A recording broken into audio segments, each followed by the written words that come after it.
Good morning and welcome to Frank's School, 35th day, 7th year, first video.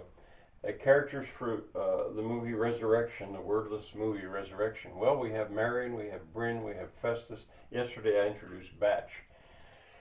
But instead of going on, I've got three more characters for now to tell you about. But instead of going on right now, I want to back up, and it'll be a little easier today anyway. The weather continues to be just frustrating for me because I would so much love to get outside and actually be building stuff, but we got 6 to 8 inches of snow coming. It's the beginning of March.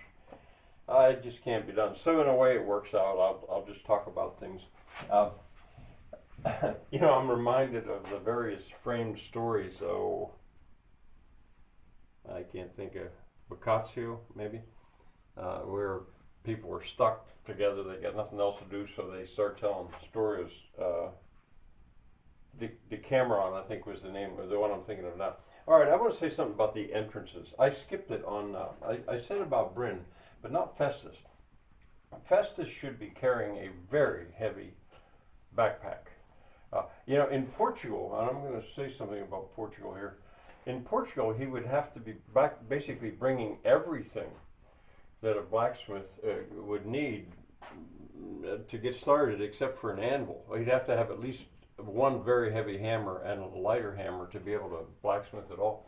But here, that's something different, quite different about this situation here, because all these props, I basically have the props, and this is a much more complicated situation, and in that the stuff is here.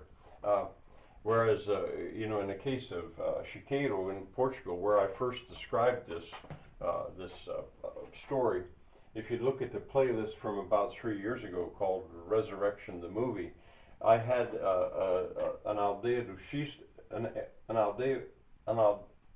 Xisto, abandonado, a stone village that was abandoned, Chiqueiro, in my mind. It's in the process of being restored. But anyway, that's what I had in my mind. And I still think there is where you could do this movie at its most pure and its most poetic. But now I'm having this property in mind, and this time I'm trying to rough out, as far as I can, the soundtrack, the score to it. So I think I've already talked about that. I can get rid of this stuff. So anyway, Festus arrives carrying still. He should have a very big, heavy backpack, because steadily trying to impress upon the viewers how strong, how big and how strong this man is important. So he would be laboring. He'd be laboring up the hill, approaching Marion, the old man, and carrying this huge sack, but okay with it. Now, by contrast, Batch, he labors up that hill as well. All these, I showed where these characters were coming out of. I think I'll show you one more time, maybe. He's carrying stuff too, but I think I would have Batch using a yoke, which I have, a yoke for a human, for carrying a load, and he's also got a big load because he's got his cooking equipment, pots and pans and silverware and stuff, and he's fat, and he gets part way up and he has to sit down.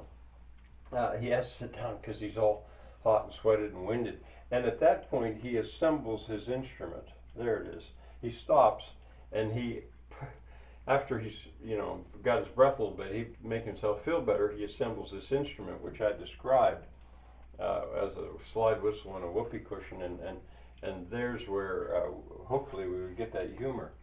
I had also thought that he, at a later point, that business that he would as quickly cry or laugh. Well, I could imagine his slide whistle gets bent, someone sits on it, or I don't know, and he cries because that's his slide whistle, cheap little things, But then he could laugh because maybe Marion, the old man, could give him a bicycle pump, which I think I have one down there somewhere. One of those old bicycle pumps and that's got a cylinder and a piston in it, and it's got an even better one. So anyway, he would stop and he would assemble his instrument, and he would give a rendition of the Merry Widow Waltz. Now, I thought more about him though. And then he would continue on his way up to meet the old man. He could also maybe throughout the movie, for humor, be fooling around with various strange instruments that would amuse him. If he would get a hold of a mouthpiece, which I have, not to a trumpet, I have a couple mouthpieces to baritone horn, but if he would fool around with them, you know, they'd kind of make a farting sound, and if all he had was the mouthpiece, he could delight himself with that, and continually keep trying to play a tune, dun, dun, dun, dun, dun, dun, dun, dun, dun, as best he could. He could fool around with that, but you know, for the Renaissance band, for the instruments to cover the various parts for four-part harmony, he would have to have something else, and I think a soprano recorder might be the one, because it has a fipple. I believe I've learned that word now. It has a fipple, and it's not a slide. Of course, it's, well, hopefully you know what a recorder sounds like. But a recorder can be, a soprano recorder too, can be a very serious instrument. So to fill out the music, not that you'd necessarily see him or these other characters play those instruments, that might work.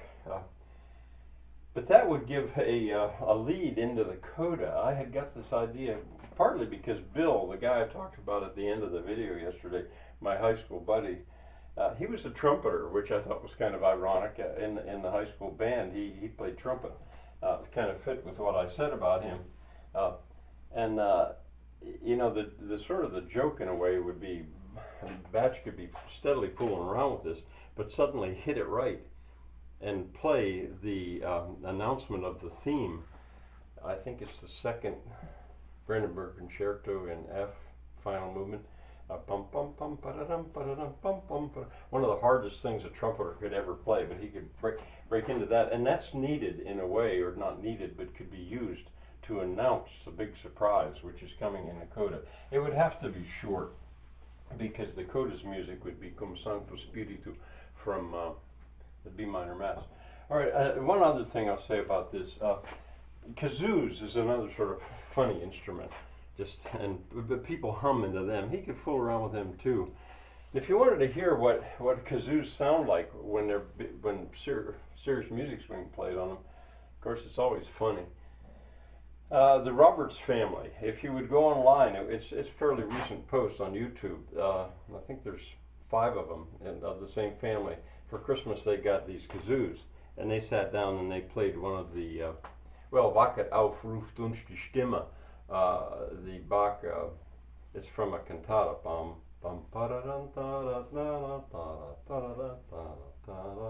Is the well-known theme from it. The Roberts family. And it reminded me, back when I was at Harvard, as a freshman I sang in the Harvard University Choir, and I was surrounded by, they were tremendous musicians. Now I'm pretty sure the whole choir is professional now. It wasn't then. But anyway, I remember at some point, I don't know if it was a party or just something special they wanted to try, a few of them, had to have been at least 4, got kazoos together, and they did a Bach piece, a fugue, I think, on kazoos. It was fun. It was funny to hear that. All right, well, tomorrow I'll go on with a new character. Bye for now.